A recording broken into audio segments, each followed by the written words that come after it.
Hello and welcome to episode 50 of the Bearded Banter Podcast, the gaming podcast where after 4 fucking years of this goddamn show, we finally reached 50 episodes. Granted, we should have been way past 50 episodes by this point if there hadn't been that 2-year hiatus back in 2014. But I digress. Welcome to the Bearded Banter Podcast, episode 50. It's a special occasion. I am your host, the Bearded One, and if you're wondering why I'm not introducing any co-hosts or special guests, that's because there are none today.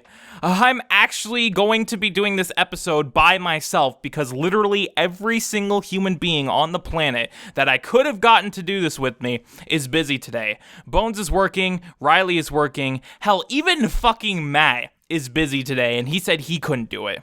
So I thought rather than just have a week with no podcast, why the fuck not just try and do a solo one? I mean, this is the first time that anything like this has happened on the show. So if you don't like the idea of me just rambling on about games for half an hour to an hour, then I guess this episode isn't for you. But you know what? I'm going to go through with it anyway. So, welcome to the Bearded Banter Podcast, episode 50. The Bearded One here, hosting this episode by myself. So, we're going to be changing the formula up just a little bit. If you are familiar with our format, you would know that every normal episode that isn't a topic episode, we usually have around half an hour of general gaming discussion, and then after that, we go into some gaming news stories.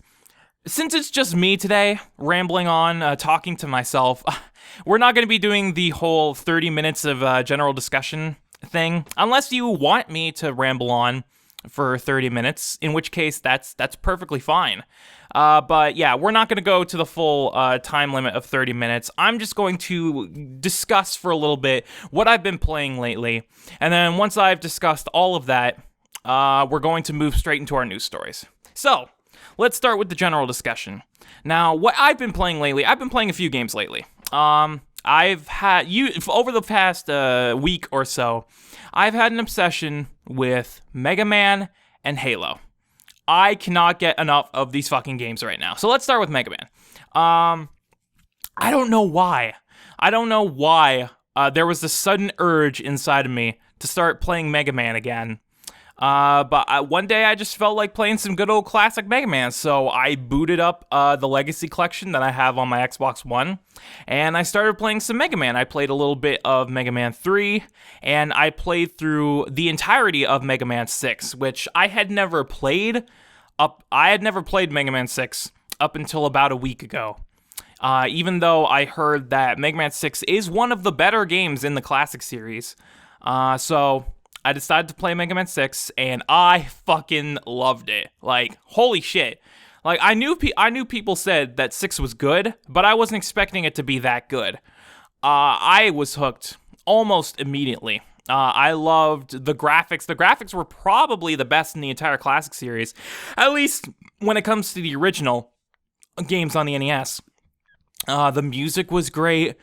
Sure, the designs of the Robot Masters themselves were kind of goofy and kind of stupid sometimes, but overall the game was great. Like, I really loved the graphics. It was in terms of graphics, it was a lot more varied than the last few games, because the whole plot of the game is that there's this international Robot Masters tournament. So a bunch of different Robot Masters from all over the world come together to participate in this tournament, and as such, the themes of their levels are based around the countries that they're from. So there's a level based on, there's a level based on Eastern Asia, or Asia in general, Japan. There's a level based on Canada. There's a level based in India. There's a level based in the jungle. Like, there's a lot of variety in the levels. A lot more than the previous Mega Man games. The Robot Masters themselves, for the most part, are pretty easy. The only one that gave me a little trouble right off the bat was Flame Man, because I originally tried doing Flame Man first, and he wasn't very easy to take down with just the Mega Buster. So then I tried Plant Man, and he went down pretty easy with just the Mega Buster. His pattern was pretty easy to get a hang of. And then from there, they just started falling like dominoes. One thing I did hear about Mega Man 6 before I went into it was that the game is probably the easiest Mega Man game, or at least one of the easiest Mega Man games. And after playing it all the way through, I can back those claims. It is definitely one of the easier, if not the easiest Mega Man games I've ever played in my life. The stages are not very long. There aren't a lot of perilous platforming obstacles to get through. The enemies especially the enemies aren't that hard to take care of. If you just use the Mega Buster, the charged Mega Buster, you're gonna get through this game with no problems. Like, especially once you start getting the rush adapters, like Rush Jet and the Rush Power adapter. Yeah, these stages are absolutely nothing to fear, nothing to worry about. Most of them are a breeze. Even the final levels, like the Mr. X Fortress and the Wily Castle, those levels are pretty easy too. Along with their bosses, not a hell of a lot of the Wily bosses gave me too much trouble. So I do have to agree with the people who said that Mega Man 6 is one of the easier ones, but it is one of the better ones. I definitely had a lot of fun with this game. I love the variety in the level design. I love the rush adapters. The rush adapters, the way they handled them in this game, were a great addition. I especially loved the way they did Rush Jet in this game. It was a lot of fun to use that. The weapons that you get from the Robot Masters aren't anything to write home about. I really didn't use many of them unless there was a stage obstacle that required it, or if I had to use it as a weakness against another boss.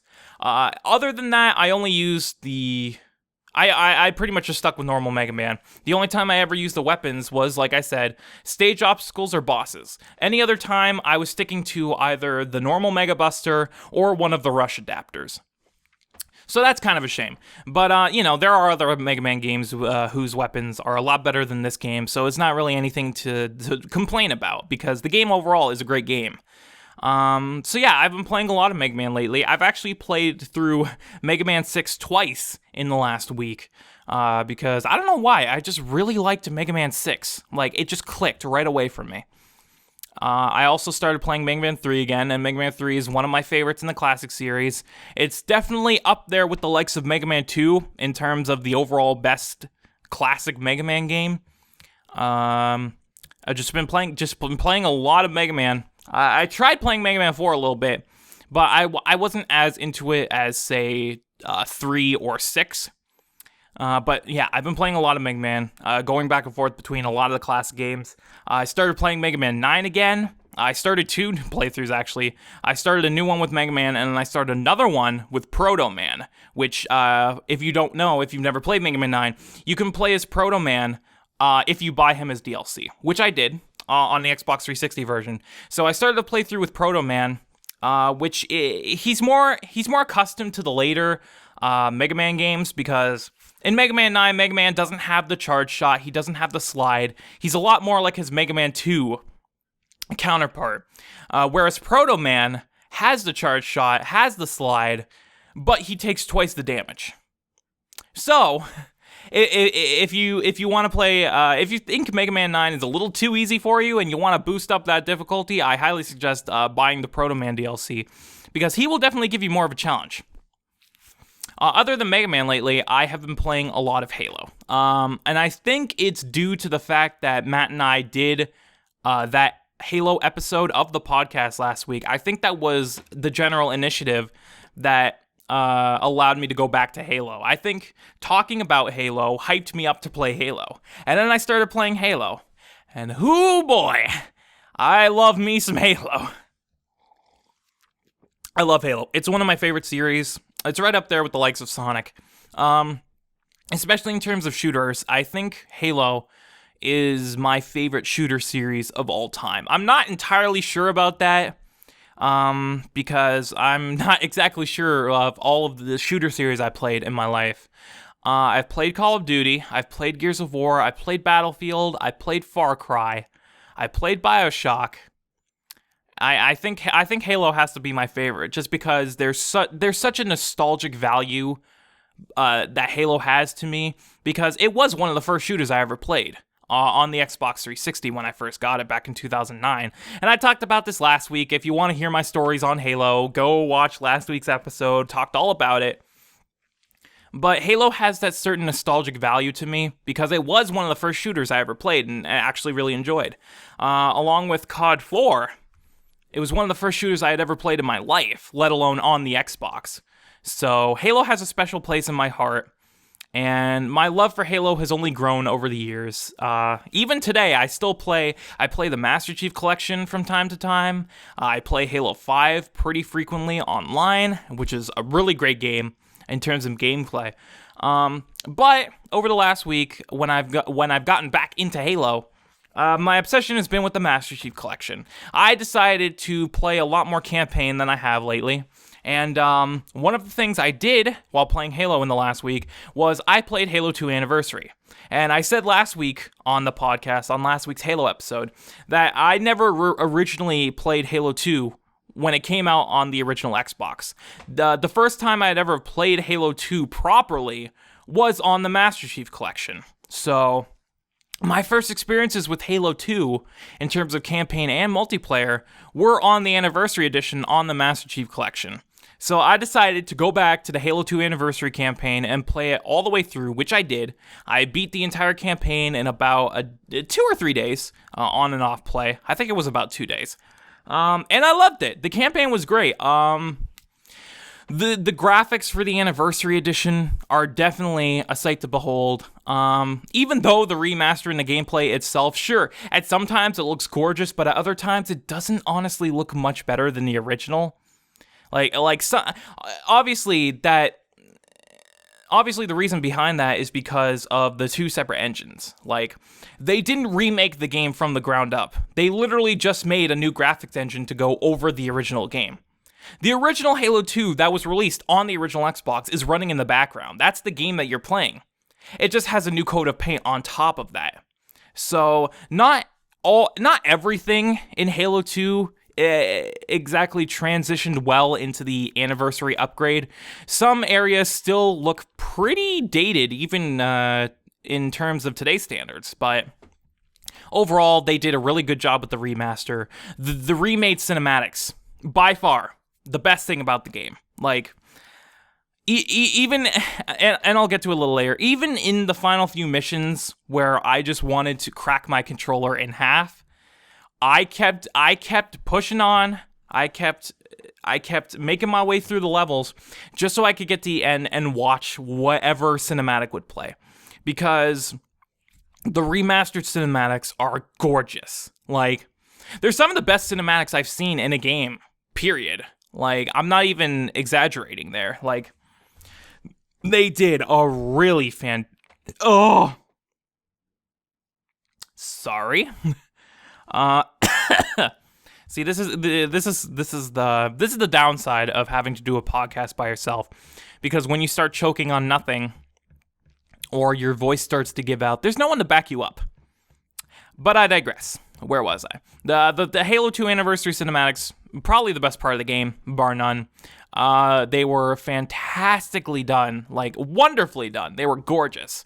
And even in those final levels where I wanted to break something, more on that later, I still kept on trucking to get to that next cinematic because, goddamn, they did a fantastic job on those cinematics.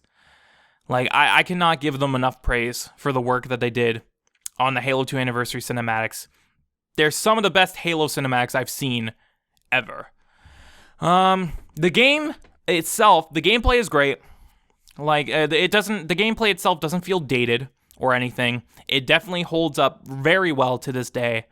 The level design was great. The levels, for the most part, were pretty great.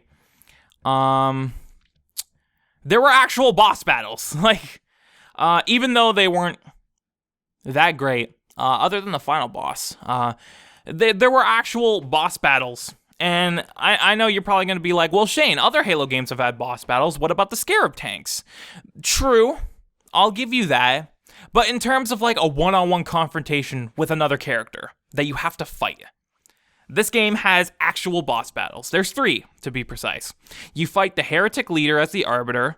you fight the Prophet of Regret as Master Chief. And then the final boss, which is the Brute Chieftain Tartarus, you fight as Arbiter. And the boss battles are great for the most part. The Heretic Leader and Tartarus are great boss battles.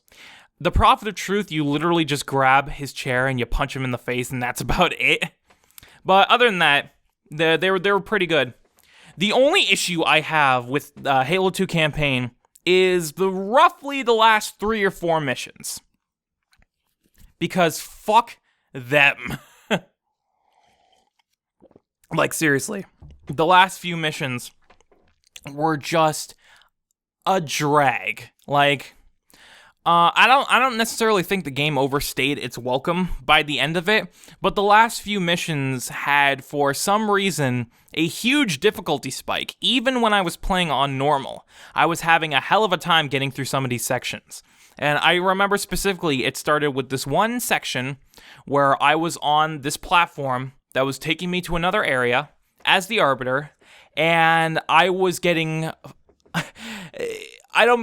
sorry for the pun, but I was getting flooded with flood. I had to defend myself and my teammates from the flood while I was taking this flying platform to the next area.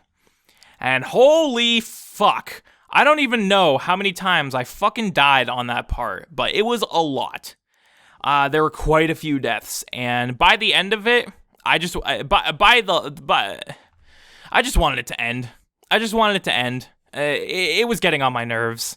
Like, the game itself hadn't been too difficult up until that point.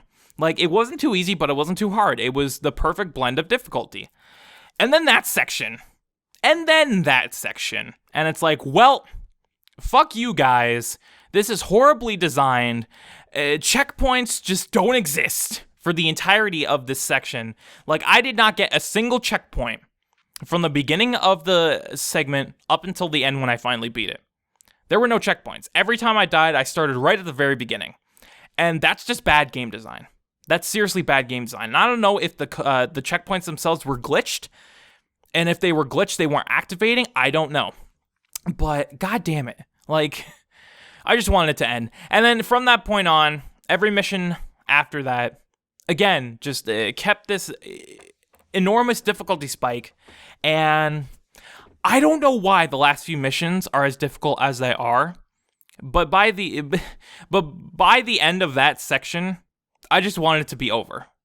And then I played the next level, and it was just as difficult. And then the next level and the next level. I just wanted it to end. By the end of the game, it started to drag a little bit. And the ending itself is shit. I won't deny. Like I said before, I hadn't played Halo 2 when it originally came out. So I wasn't one of those people who experienced the now infamous ending when it was first released back in 2004. Yeah, the ending is shit. The ending, there's no climax, there's no resolution. It just ends. And I know I just recently, yesterday, watched the documentary, the remaking The Legend, the making of Halo 2 Anniversary, where a lot of Bungie employees went on record as saying there were a lot of problems during development. They were finding they found it to be very difficult for them to tie all of the story they found it very difficult to tie everything in the story together at the end. And it shows, because the ending is utter shit. And I was even thinking when I started playing the Anniversary Edition, well, maybe they fixed the ending for the Anniversary release. No. Nope. Not at all. It's still a bullshit cliffhanger that does not solve anything. And then I was like, well, when I started playing, I said there has to be a different ending for the Anniversary Edition, because it has a different opening. Because for those of you who haven't played Halo 2 Anniversary, the game begins with Spartan Locke from Halo 5 going to find the Arbiter and asking him about the whereabouts of the Master Chief. And then from that point on, the Halo 2 story is told through the Arbiter, in the present-day Arbiter. So, like, there's a cutscene, and Spartan Locke is on this Covenant ship, and he's talking to the Arbiter, and he's asking him about the Master Chief. And then the Arbiter starts telling Locke how he met the Master Chief for the first time. And then Halo 2. Like, the events of Halo 2's story are told in this version as a flashback that present-day Arbiter is telling Spartan Locke. I thought that was an interesting twist, because it's like, Arbiter is interacting with this new character, which is technically a lead into Halo 5, and he's telling him about the events that happened in Halo 2 and how he met Master Chief and how he became an ally to the human colonies. So I thought if it opens this way, it has to end with Locke and present-day Arbiter. Nope, not at all. It's just the normal Halo 2 ending. No credits, no after-credits scene, nothing. I thought that was very disappointing. And like I said, I wasn't one of those people who played Halo 2 originally back in 2004. This is my first time fully experiencing this ending. I've obviously heard the stories and I've seen the clips on YouTube of the original ending, but I didn't realize it was that bad. I didn't realize that it was that abrupt and anticlimactic. But I digress. I think I've rambled on enough about that. Overall, Halo 2, I loved it. Even in the final few missions where the difficulty spike just skyrocketed for no apparent reason. Overall, I loved the game. It was a fun time. The story was great. The characters were great. The Anniversary Remaster was done very well. The cinematics are fucking gorgeous. And overall, I enjoyed my time. So, with that said, that's all I've been playing lately. I've been playing a lot of Halo, and I've been playing a lot of Mega Man. So, I'm just trying to quickly think of anything else I want to talk about in this section before we get on to the news. There's not really much I can think about other than I've been spending a lot of time on the Halo channel as well, which, for those of you who aren't aware, the Halo channel is basically the modern-day Halo Waypoint. Halo Waypoint, back in the 360 era, was a hub where Halo players could go, and Halo fans could go, and see a bunch of content related to Halo. They could see a bunch of backstory, they could see a bunch of original series based on Halo. It was just a central media hub for all things Halo. When the Xbox One launched, they basically abandoned Halo Waypoint and created the Halo channel, which is essentially Halo Waypoint on the Xbox One. It's the same exact thing. It's a central media hub full of Halo content that you can watch and experience. And it's a great time. Like, scouring all the content that is on the Halo channel was a great experience. That's where I watched the Making of Halo 2 Anniversary documentary. That's where I watched the Hunt the Truth podcast series, which I highly recommend you watch Hunt the Truth. For those of you who aren't aware, Hunt the Truth was a marketing campaign for Halo 5. It was an audio-only, podcast-style narrative show that was released in the months leading up to Halo 5's release. It stars Keegan-Michael Key as the main character, Benjamin Gurreau, and the whole story is that Ben is a journalist who is hired by Oni to do a case file on the Master Chief. And when he starts doing research on the Master Chief, he starts to notice a lot of inconsistencies among the sources that he's been given. And he starts to go off on his own to try and fit the pieces together and basically hunt the truth about who the Master Chief is and what happened to him. And basically, it starts off really simple and really by the books for the first few episodes. And then by the end of the first real episode, there's a bombshell that's dropped. And that's where things really start getting interesting. It basically starts as a journalist just doing his job, researching the story, and it just expands and it grows and it builds up to something way bigger as the series goes on. And it basically turns from journalists researching story about galactic hero into thwarting government conspiracies and horrible government programs that are designed to kidnap small children and turn them into super soldiers. Which anyone out there who is educated with the Halo lore knows all about the Spartan 2 program. It was designed anyone who knows about the Halo 2... Halo 2. I'm sorry, I'm all over the place today. See, I should not do this on my own. I should not do this on my own. But anyway, anyone who is educated in the Halo lore knows that the Spartan 2 program basically consisted of kidnapping kids, cloning them, and replacing them with the clones that were designed to die almost immediately. Then they would basically genetically tear the kids apart and give them augmentations to turn them into Spartans. And that's what the whole premise of Hunt the Truth is Ben starts to do the story about the Master Chief, and then he learns about the Master Chief's origins and what Oni did during the Spartan 2 program, and then he basically realizes that he has to do the right thing and bring Oni to justice. And it basically becomes one man and a few other people working together to bring down the government for the crimes that they've done. And it's really, really fucking interesting. Like, they did a phenomenal job with this series. Like, I was invested almost immediately. Like, it has terrific acting. The voice acting from everyone involved is top notch. It definitely nails this certain atmosphere.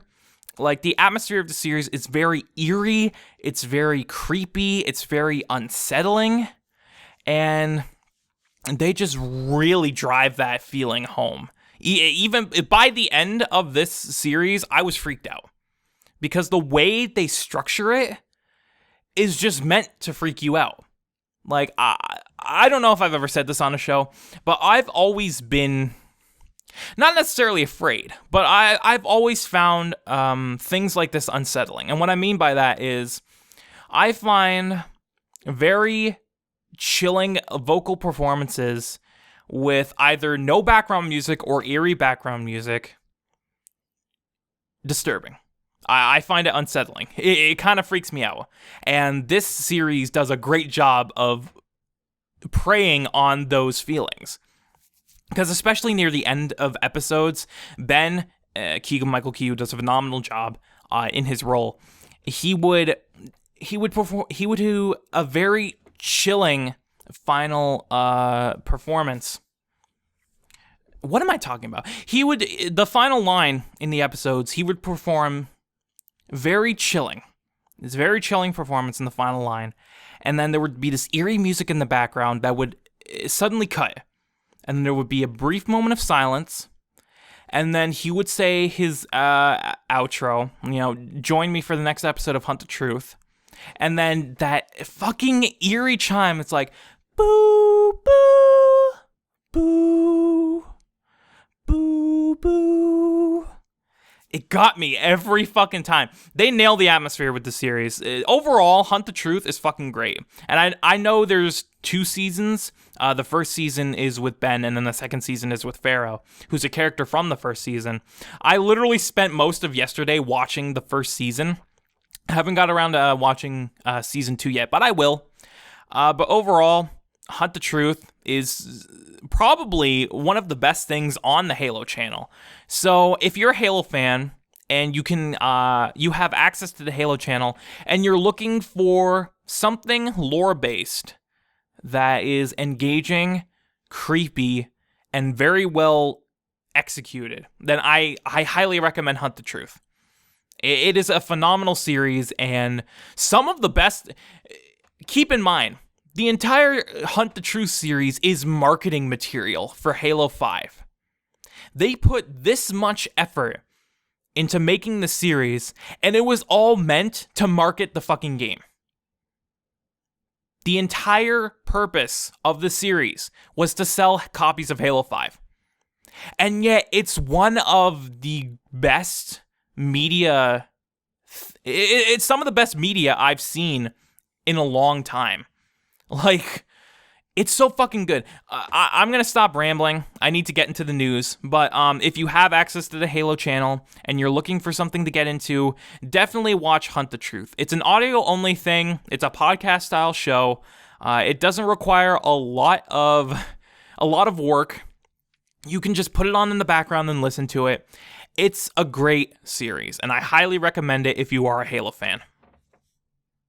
So, with that said, I know I originally said at the beginning of this episode that we wouldn't go the normal half-hour general discussion, but I guess I talk a lot. So with that said, we're going to wrap up our general discussion here, and we're going to go straight into our news section. So the last 2 weeks, we haven't done normal episodes. The last 2 weeks have been topic episodes. So we haven't done news in a while. But this week, in terms of news, there's not a lot going on. Most of the news I have to talk about today are release dates. So there's going to be a lot of stories about release dates for games coming out soon. And then the final section, the final little segment of this news section will be all about Nintendo. Because for those who are unaware, Nintendo just recently in the past week had a Nintendo Direct all about the 3DS. And they announced a lot of stuff there. So we're going to be talking about that later on. But we're going to get through some of these release date stories to start off. So let's get right into our news section. Starting off with this first story, we covered a story a few weeks ago that Batman Return to Arkham, which was the next-gen port of Arkham Asylum and Arkham City, had been indefinitely delayed. Well, according to Electronic Gaming Monthly, Batman Return to Arkham gets a release date and comparison trailer. Warner Bros. Interactive Entertainment has announced that its remastered Batman Return to Arkham collection will arrive on Xbox One and PlayStation 4 on October 21st, 2016. Developer Virtuous has remastered both Arkham Asylum and Arkham City using Unreal Engine 4 with improved graphics, upgraded models, environments, lighting, effects, and shaders. The collection was originally supposed to launch in July, but Warner Bros. Delayed the game to give Virtuous extra development time. To accompany the release date announcement, the publisher has also sent over a new side-by-side comparison trailer that shows how the games have been improved. And that's the end of the story. So, Return to Arkham coming out on October 21st. Like it said in the story, it was originally supposed to come out in July, but it got indefinitely delayed for reasons we're not exactly sure of. But yeah, October 21st. As far as I'm aware, not a whole lot is going on in that area.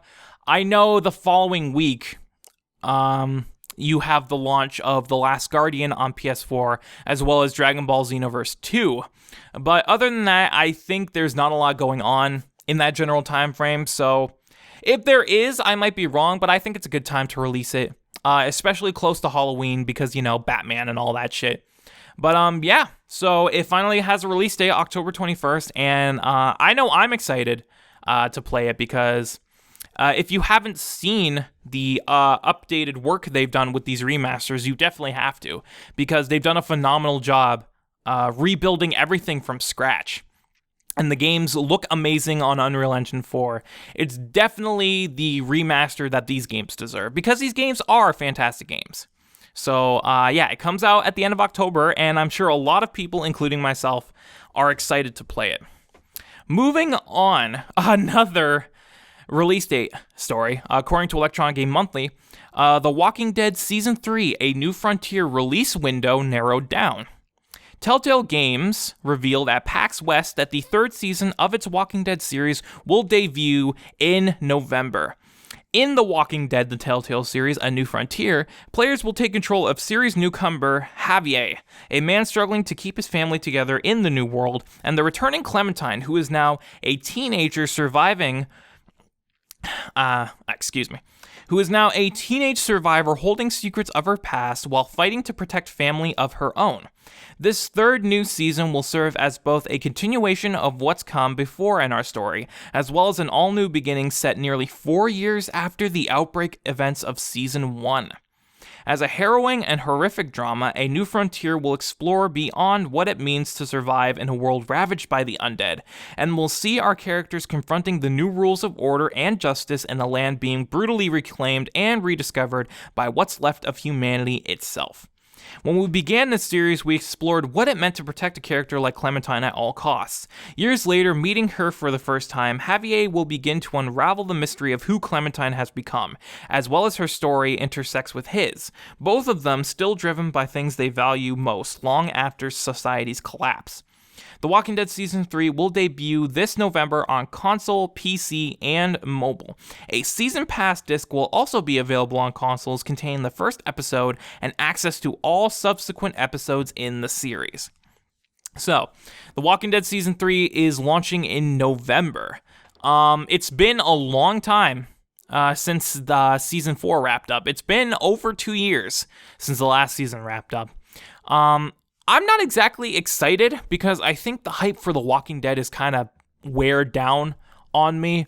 Walking Dead was definitely one of the better Telltale series, but I always found The Wolf Among Us more interesting. Like, I don't know what it was about The Wolf Among Us, but I loved The Wolf Among Us.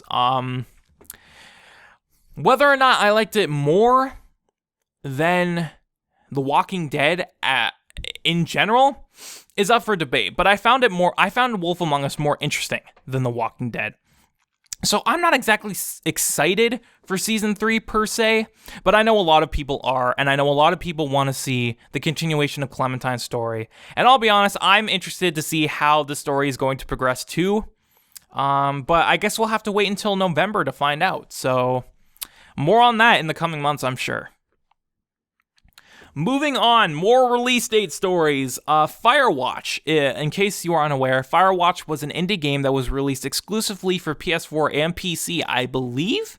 I know it was released for PS4 a little while ago. But this story just came out that Firewatch is coming to Xbox One, according to Electronic Gaming Monthly. Campo Santo has announced that its first-person mystery set in the woods of Wyoming, Firewatch, is coming to Xbox One on September 21st. Firewatch is a first-person mystery set in the woods of Wyoming. You play as a man named Henry, and you've escaped your messy life for some peaceful time alone in the woods. Except you're not alone. You're in constant contact with a woman named Delilah, who works in a nearby tower, and your time quickly stops being peaceful. The Xbox One release features the Firewatch audio tour, a making of that turns the game into one part director's commentary and one part game dev workshop. You'll get stories from the development, hear from both Rich Sommer and Sissy Jones, and get a real-time look at how we've built this thing with such a small team. Also, furthermore, Xbox One owners are getting a free roam mode that lets you explore the entire Shoshone wilderness of the game with dynamic time of day and a few hidden secrets. So yeah, Firewatch is coming to the Xbox One on September 21st. I always found Firewatch to be interesting. It's one of those games that you just look at it and it sucks you in. Like, it looks interesting, so that makes you want to play it. But it's been a PS4 console exclusive for so long now that I'm pretty sure a lot of Xbox One owners probably didn't think that it was coming to Xbox One, and now it is. Riley, who, as many of you know, does BGN stuff with me, he said that he bought and played Firewatch and that he loved it. He said it was a great experience all the way through, and I know I've wanted to play it. But obviously, not owning a PS4, that's kind of difficult. Now that this Xbox One port is coming out, I can finally play Firewatch, which I may just well do, depending on how what the price point is. But it's cool to see that the Xbox One version is getting some exclusive features.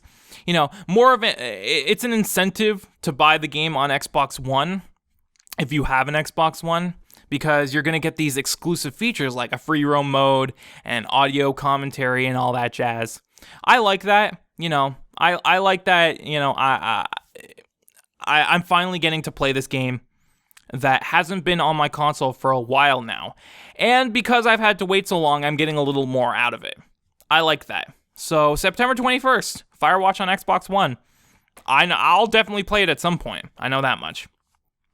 Moving on, going back to Telltale, according to Electronic Gaming Monthly, Batman the Telltale series gets Episode 2 release date and physical disc. While Telltale Games treaded carefully when talking about what's coming for Batman the Telltale series during their PAX West panel, they did give fans a few dates to look forward to. The second of the game's 5 episodes, Episode 2, Children of Arkham, will be hitting worldwide on Tuesday, September 20th for PS4, Xbox One, and PC. Then later this month, dates for Children of Arkham's release date on other platforms will be announced. Then, in something of a surprise announcement for many fans, Telltale revealed that Batman the Telltale series will also be getting a physical release in North America, long before the series is finished. On September 13th, a special Season Pass disc will launch on PlayStation 4, Xbox One, PlayStation 3, and Xbox 360. The disc will contain the first of the game's 5 episodes, then granting access to the remaining 4 episodes at the same time they're released digitally. This comes as an unexpected move for Telltale, who previously waited until each season of their episodic adventures were finished before releasing a retail version of each game. Now, fans will have more choice to experience the choices and consequences of Batman's world and which ways they suit best their needs. With a distinct visual style mixed together with classic Telltale adventure gameplay, Batman the Telltale series provides fans with a dramatic new twist on one of the most classic comic superheroes in existence. Batman features Troy Baker in the role of Bruce Wayne, Travis Willingham as Harvey Dent, Laura Bailey as Selina Kyle, N. Reitel as Alfred Pennyworth, Murphy Geyer as Lieutenant James Gordon, Aaron Yevitt as Vicky Vale. Aaron Yevitt as Vicky Vale, Richard McGonigal as Carmen Falcone, and Jason Spisak as Oswald Cobblepot. Ooh, Penguin. With more characters and actors coming to the game as the series progresses. So yeah. Excuse me for a second, I feel like I have to sneeze. It's not happening. I hate that. Don't you hate it when you feel like you have to sneeze and then you don't sneeze? It just gives you this really weird feeling in your nose, like, something's in there and it needs to come out. Fuck. But anyway, Batman the Telltale series. So the first episode launched at the beginning of August. And now they've announced that the second episode will be out on September 20th, and a Season Pass disc will be released the week before, on the 13th, which ironically is the same day as the launch of ReCore. But I digress. The Batman the Telltale series is getting a Season Pass disc. I don't know why the person who wrote this article says it was such a surprise that this was happening. Because, sure, granted, he does have whoever wrote this article has a point. Telltale usually waits until their series are over before they release it physically. However, this isn't the first time that they've released the Season Pass disc before the series has come out. They did the same thing with Minecraft. They did the same thing with their Minecraft series. There was a Season Pass disc right around the time the first episode came out that you could buy that had the first episode on it, and it also gave you access to each subsequent episode as they were released. So this isn't new for Telltale. I don't know why the person who wrote this article claims it to be such a surprise that they're doing this. They've done this before. They're doing it with... I just read the article that says they're doing the same thing with Walking Dead. So this isn't really a surprise. But anyway, Batman the Telltale series, I've heard good things about it. I haven't personally played it myself. I might get to it eventually, but I'm not holding my breath. It's not something I have to get to right away. So anyway, moving on. Deus Ex, Mankind Divided, one of, so far, the highest rated games of 2016, is getting its first DLC story pack soon. Deus Ex Mankind Divided's first story DLC, dated and detailed. Square Enix and Eidos Montreal have announced that Frank Prickard will return in Deus Ex Mankind Divided's first piece of story DLC. In Deus Ex Mankind Divided System Rift, you will reunite with Frank Prickard, Adam's friend and former colleague at Seraph. I know nothing about Deus Ex, just pointing that out there. You will reunite with Frank Prickard, Adam's friend and former colleague at Seraph Industries, and assist him in hunting down information on the mysterious Santo Group.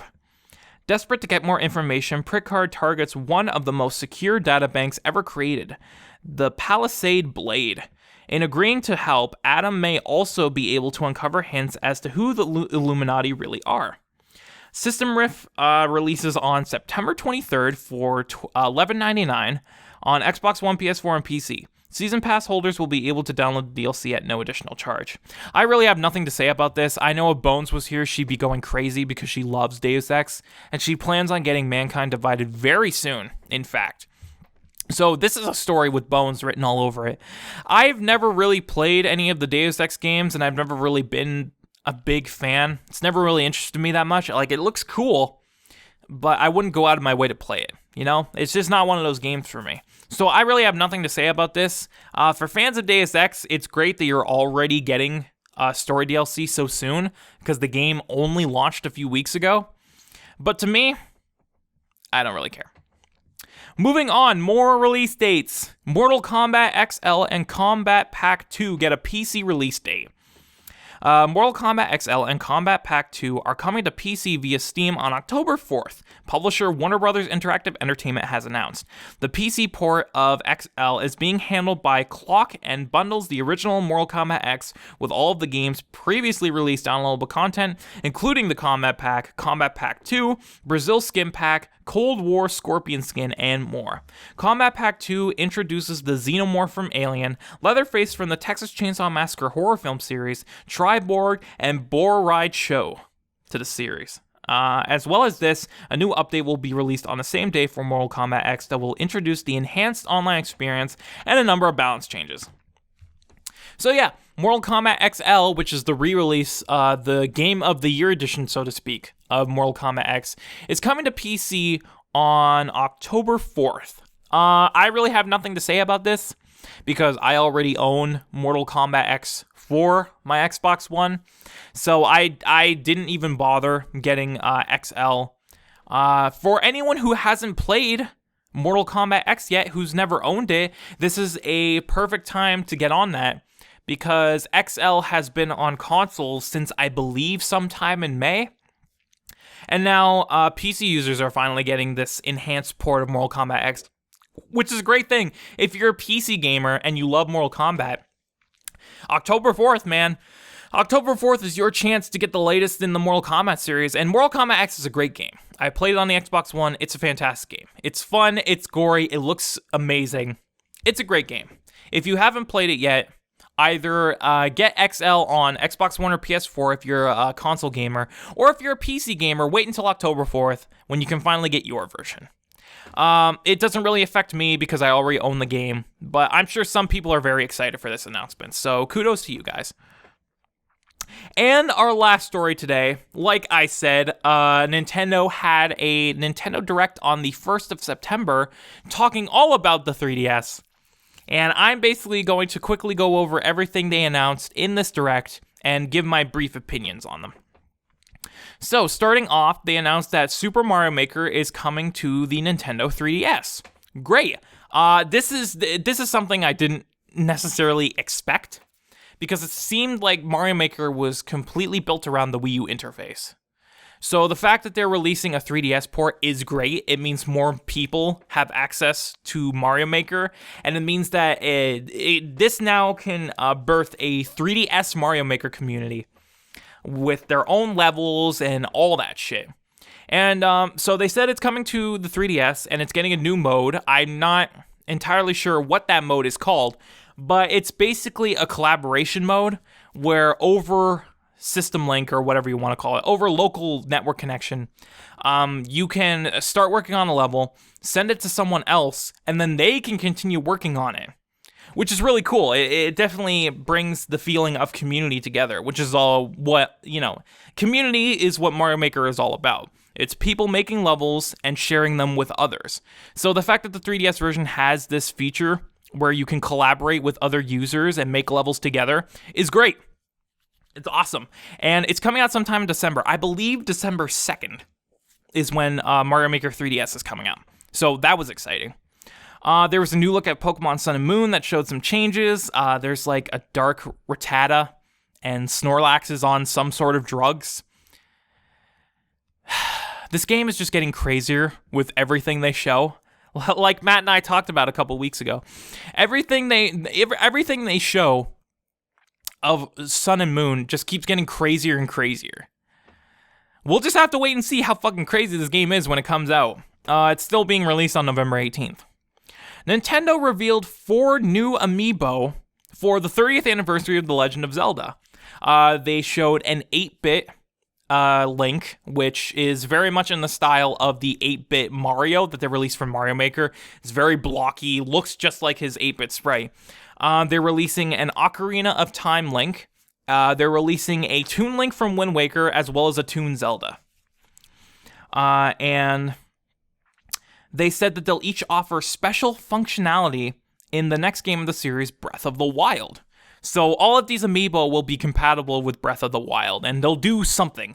We already know that the Wolf Link amiibo, when used in Breath of the Wild, spawns a Wolf Link that you can use as a companion, and he'll fight for you, which is really cool. We'll just have to wait and see what these amiibo do for that game. But they're also compatible with Hyrule Warriors Legends on the 3DS, so you can play as Toon Link and Toon Zelda in that version of the game, which is really cool. The amiibo themselves look really fucking cool. I know Bones will be all over that shit, so a lot of people are happy about this. In other Zelda news, Skyward Sword is coming to the Wii U Virtual Console. Whoopee. Does anyone even like Skyward Sword anymore? I don't fucking care. But if you do like Skyward Sword, you can get it on the Wii U Virtual Console now. I guess that's cool. They announced Mario Sports Superstars for the 3DS, which will house a bunch of different sports.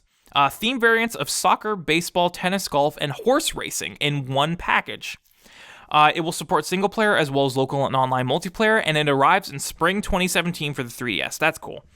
It looked pretty cool. It's basically all of the individual Mario sports games put into one. So you have Mario Tennis, you have Mario Golf, you have Mario Baseball, you have Mario Strikers, and then you have horse racing. All right, whatever. The 3DS is getting an enhanced port of Yoshi's Woolly World called Poochie and Yoshi's Woolly World, and an expanded port of the Wii U platformer. Apparently, this version of the game will have a lot more Poochie in it. Apparently, Poochie will have a primary role in the 3DS port of Woolly World. New stages focused on Poochie will be introduced, and they also announced that a Yarn Poochie amiibo will be available when the game comes out. The game arrives on February 3rd, 2017. So if you don't have a Wii U and you wanted to play Yoshi's Woolly World, you can get this new version of Woolly World on the 3DS, Poochie and Yoshi's Woolly World. It's got some added content with Poochie, and you can also get a Yarn Poochie amiibo, which is fucking adorable. So if you're into that sort of thing, go right ahead, February 3rd for Woolly World on the 3DS. This was, I think, the bombshell of this entire Direct. They announced a new Pikmin game for the 3DS. Let me read. A new side-scrolling Pikmin game, still without any official title, will be coming to the 3DS in 2017. The game uses the touchscreen to allow players to throw Pikmin and overcome obstacles. I think this was the big bombshell of this Direct. They announced a new Pikmin game for the 3DS, and they revealed that it is a side-scroller. What? Like, I'm sure a lot of people had to double-check that announcement, but it's a real thing. Pikmin 3DS is coming out next year, and it is, in fact, a 2D side-scroller. It looks interesting. Like, I'm very interested to see how they take the Pikmin formula and transfer it to a handheld, much like they did with Smash Bros. Like, there was never a Smash Bros. On a handheld before, so when they announced that Smash 4 would be released for the Wii U and the 3DS, a lot of people were interested to see what they did with the 3DS version and how they could transfer the Smash Bros. Experience to a handheld.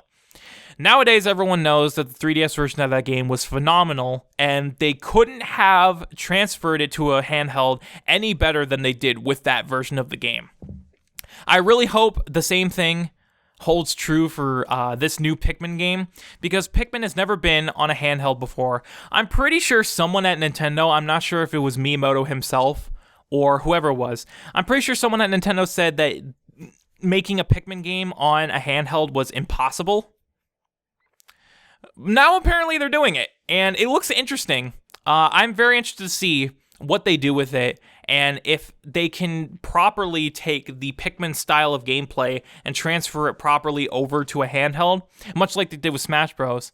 We'll just have to wait and see. But so far, it looks very interesting. Tank Troopers, a game that, as you might have guessed, centers around tank combat, also got its big reveal. It'll hit the eShop this winter. Okay, whatever. This is what I was talking about before. New Hyrule Warriors Legends DLC is out today. Oh, okay. My mistake. Apparently, you do not use the new Zelda amiibo to unlock these characters in the game. They're apparently DLC. So it's already out if you want to go get it. They released Toon Link and Toon Zelda as playable characters. Also included are 15 My Fairy costume pieces, an adventure mode map, an adventure battle, and 2 challenge battles. The pack can be purchased for $6.99, or you could buy a special $9.99 bundle, which you can also use as new content for the Wii U version of Hyrule Warriors, which is very cool. As of today, as of the day of the Nintendo Direct, a premium upgrade to Mi Plaza Premium will let you have up to 100 encountered people via Street Pass. Now, I heard that the limit on Street Pass was 10 people. So if you ran into more than 10 people, everyone after the 10th person would just be ignored. Now they're allowing you to have up to 100 people in your Street Pass, which is pretty cool. Also, 5 new Street Pass minigames are being released. Slot Car Rivals, Market Crashers, Feed Me, Me Trek, and Ninja Launcher. I don't really fucking care. Like, I mainly just use Street Pass to interact with people. You know, I don't know about any of you, but I use Street Pass as a means of having a chance to see all the other 3DS players that I could pass just on the street in my normal daily life. I find that interesting to see that there are so many other people with 3DSs and they're playing this game and they have these interests and yada yada yada. I don't really care about the Street Pass minigames. I haven't played a single one, so I'm not really interested in that. Nintendo announced Animal Crossing Welcome Amiibo, an updated version of New Leaf that includes an update for the base game, as well as expanded Amiibo support and a new set of Amiibo cards. The update will be available separately for current New Leaf owners. A future Nintendo Direct dedicated just to Animal Crossing will share more details. Ooh, an Animal Crossing Direct. Maybe they'll announce a new proper Animal Crossing game for the NX. We'll just have to wait and see on that. Picross 3D Round 2 is coming to the eShop. Ever Oasis, a dungeon crawler, which is developed by the team behind Majora's Mask 3D, is coming out next year. And also announced was a new Me-centric game called Miitopia. And that's about it. That was your Nintendo Direct. Now, a few things to take from this. 1, there's a lot of digital games coming out for the 3DS in the next year. 2, there's even more DLC for Hyrule Warriors Legends. 3, there's new Zelda amiibo coming out that look fucking awesome. Even though I'm not like a hardcore Zelda fan, I will admit those amiibo look pretty awesome. So those are coming out. 4, a lot of Wii U games are getting 3DS ports. Like, as we said, Mario Maker is getting a 3DS port, as well as Yoshi's Woolly World. We'll have to wait and see if they don't fuck this up. Like, it's very easy to take a game that was built for consoles and fuck up the transition to a handheld. We'll just have to... Obviously, I have faith in Nintendo. Nintendo wouldn't treat their flagship franchises like shit. So I don't doubt that the 3DS versions of Mario Maker and Woolly World will be great games. So if you don't have a Wii U, but you have a 3DS and you want to play these games, Mario Maker's coming out in December, Woolly World's coming out in February. Now is your time to play them, especially since they'll have their own unique features from the Wii U version, which is pretty cool. Yeah, and the biggest thing, like I said, I think is the biggest thing to come from this Direct is this new Pikmin game for the 3DS. We'll just have to wait and see how it turns out. Like, we'll just have to wait and see if they can actually take Pikmin and transfer it over to the 3DS, because they could very easily fuck this up, especially since it's a side scroller, which means that the game won't allow you to do a lot of the things that make Pikmin. we'll just have to wait and see. Obviously, we should keep an open mind about this game. We should judge it on its own and not compare it to the other games. But I'm sure a lot of people are going to get pissed about this, and I'm sure a lot of people are already pissed about this. But I'm going to keep an open mind. I'm going to judge it on its own merit as its own product and see how it goes, and see if they can properly transfer it over to a handheld and make it work. I have faith in Nintendo that they can. And I have faith in Nintendo that they can properly port Mario Maker and Woolly World to the 3DS and have them be great games on their own. So yeah, with that said, that's the end of our news section here on this episode of Bearded Banter. A lot of release dates. Not a lot of other things are happening in terms of news this week, but there's a lot of release dates to look forward to. There's Telltale Games are getting some release dates. The Return to Arkham Collection is finally coming out in October. Mankind Divided's first story DLC is coming out relatively soon. Mortal Kombat XL is finally getting a PC version. There's a lot of release dates to look forward to. And obviously, coming off the heels of a Nintendo Direct, everyone's talking about Nintendo. Some of their biggest games on the Wii U are getting 3DS versions. They're making a brand new Pikmin game for the 3DS. Hyrule Warriors Legends is getting new DLC. They're releasing a new series of Zelda amiibo. And there's a lot of digital games coming out for the 3DS in the near future. But of course, nothing about the NX. This Direct was solely for the 3DS. It was solely to talk about the 3DS and games that are coming out for the 3DS in the next year. No word of NX at all. I still have no idea when the fuck they are going to officially reveal the NX. I don't know if it's going to be by the end of the year. I hope it would be. I don't know if it's going to be early next year, like say January, a couple months before it comes out. I have no idea. I have no idea when the fuck they're going to talk about this thing. And there's only so many rumors and speculation articles that you can read before you get sick of it. I honestly think that they should reveal it before the end of the year. I think maybe end of November, early December would be a good time to unveil it. Because then Nintendo would be the talk of the town. Everyone would be talking about Nintendo and the fact that they finally unveiled this fucking NX thing. And we'll just have to wait and see until they officially talk about it to see if any of those rumors that have been spilling out of the internet's butthole have any truth to them. So we'll just have to wait and see. But I really do hope that Nintendo unveils the NX by the end of the year. Like I said, late November, early December. That way, you'll be going out with a bang. You'll end 2016 with a bang by officially unveiling the NX and officially showing the world what exactly it is so we can stop the speculation. But like I said, no talk of the NX in this Direct. Apparently, there's an Animal Crossing Direct planned soon. Again, they probably won't talk about NX at all there. I don't know, man. I don't know when they're finally going to have an NX Direct, but we'll just have to wait and see. But a lot of the stuff they announced at this 3DS Direct is really cool. The Zelda amiibo look fucking awesome. The 3DS ports of Mario Maker and Woolly World look like they're going to be fantastic games on their own. This new Pikmin 3DS game looks very interesting. We'll just have to wait and see if it actually is a good game or not.